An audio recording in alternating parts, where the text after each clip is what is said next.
Hi friends, welcome back to cook to be fit. ಈ ವಿಡಿಯೋದಲ್ಲಿ ಗುಲಾಬ್ ಜಾಮೂನ್ ಮಾಡ್ತಾ ಇದ್ದೀನಿ. ತುಂಬ ಇನ್ಸ್ಟೆಂಟಾಗಿ ಬೇಗ ಮಾಡ್ಕೋಬೋದು ಈ ರೀತಿ ಮಾಡಿಕೊಂಡ್ರೆ. ಮೊದಲನೇದಾಗಿ MTR ಗುಲಾಬ್ ಜಾಮೂನ್ ಮಿಕ್ಸ್ ತೊಗೊಂಡಿದ್ದೀನಿ 180 ಗ್ರಾಮ್ಸ್ ಅಷ್ಟು. ಇದಕ್ಕೆ ಸ್ವಲ್ಪ ಹಾಲು ಹಾಕ್ಕೊಂಡು ಮಿಕ್ಸ್ ಮಾಡ್ಕೊಳ್ತಾ ಇದ್ದೀನಿ. ಚಪಾತಿ ಹಿಟ್ಟು ಥರ ನಾದಬಾರ್ದು, ಇದನ್ನ ಸ್ವಲ್ಪ ಹಾಲು ಪೌಡ್ರು ಹಾಕ್ಕೊಂಡು ಮಿಕ್ಸ್ ಮಾಡ್ಕೋಬೇಕು. ಈ ರೀತಿ ಮಿಕ್ಸ್ ಮಾಡ್ಕೋಬೇಕು ನೋಡಿ. ಒತ್ತಿ ಮಿಕ್ಸ್ ಮಾಡಿಬಿಟ್ರೆ ಜಾಮೂನ್ ಎಲ್ಲ ಗಟ್ಟಿಯಾಗಿ ಹೋಗ್ಬಿಡುತ್ತೆ, ಹಾಗೆ ಒಡೆದು ಕೂಡ ಹೋಗ್ಬಿಡುತ್ತೆ. ಅದಕ್ಕೋಸ್ಕರ ಈ ರೀತಿ ಸಾಫ್ಟಾಗಿ ಮಿಕ್ಸ್ ಮಾಡ್ಕೋಬೇಕು ನೋಡಿ. ಈ ರೀತಿ ಮಿಕ್ಸ್ ಮಾಡ್ಕೊಳ್ತಾ ಇರಬೇಕು.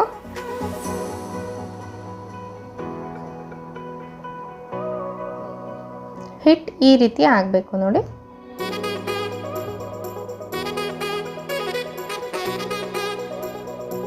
ತುಂಬ ಚೆನ್ನಾಗಿರುತ್ತೆ. ಚಿಕ್ಕ ಪಾರ್ಟಿಗೆ ಮನೇಲೇ ಈ ರೀತಿ ಮಾಡ್ಕೋಬೋದು ನೋಡಿ. ಈ ರೀತಿ ಇರಬೇಕು.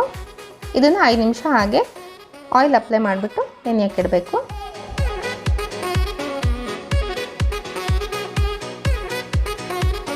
ಇದು ನೆನೆಯೋಷ್ಟೊತ್ತಿಗೆ ಸಕ್ಕರೆ ಪಾಕ ಮಾಡ್ಕೊಳ್ಳೋಣ.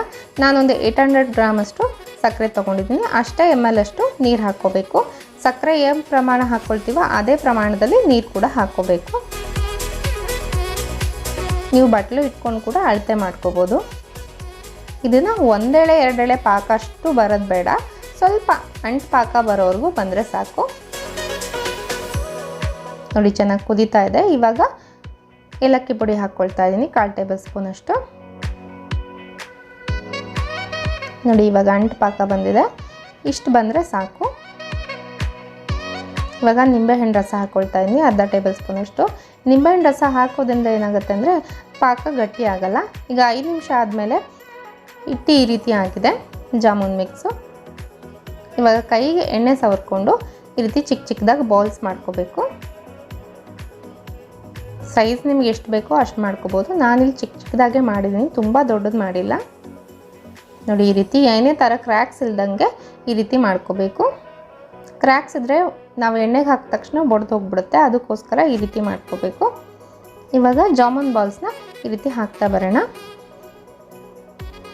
ತುಂಬ ಹೈ ಫ್ಲೇಮಲ್ಲಿ ಇಟ್ಕೋಬಾರ್ದು, ಮೀಡಿಯಮ್ಮಿಂದ ಲೋ ಫ್ಲೇಮಲ್ಲಿ ಇಟ್ಕೊಂಡು ಈ ರೀತಿ ಹಾಕೋಬೇಕು. ಇದನ್ನು ಡೈರೆಕ್ಟಾಗಿ ಜಾಮೂನ್ನ ನಾವು ಟಚ್ ಮಾಡಬಾರ್ದು, ಆಯಿಲ್ನ ಶೇಕ್ ಮಾಡಿಕೊಂಡ್ರೆ ಸಾಕು. ಯಾಕಂದರೆ ಕೆಳಗಡೆ ಮೇಲ್ಗಡೆ ತಿರುಗಿಬಿಟ್ಟು ಚೆನ್ನಾಗಿ ಬ್ರೌನ್ ಕಲರ್ ಬರೋವರೆಗೂ ನಾವು ಫ್ರೈ ಮಾಡ್ಕೋಬೇಕು. ಮುಟ್ಬಿಟ್ರೆ ಜಾಮೂನ್ ಎಲ್ಲ ಒಡೆದು ಹೋಗ್ಬಿಡುತ್ತೆ, ಅದಕ್ಕೋಸ್ಕರ ಈ ರೀತಿ ಆಯಿಲ್ ಮಾತ್ರ ಶೇಕ್ ಮಾಡ್ಕೋಬೇಕು ನೋಡಿ. ಈ ಬ್ರೌನ್ ಬರಬೇಕು. ಇವಾಗ ಬೇಕಿದ್ರೆ ಟಚ್ ಮಾಡಿದ್ರೆ ಒಡೆದೋಗೋ ಚಾನ್ಸಸ್ ಇರಲ್ಲ.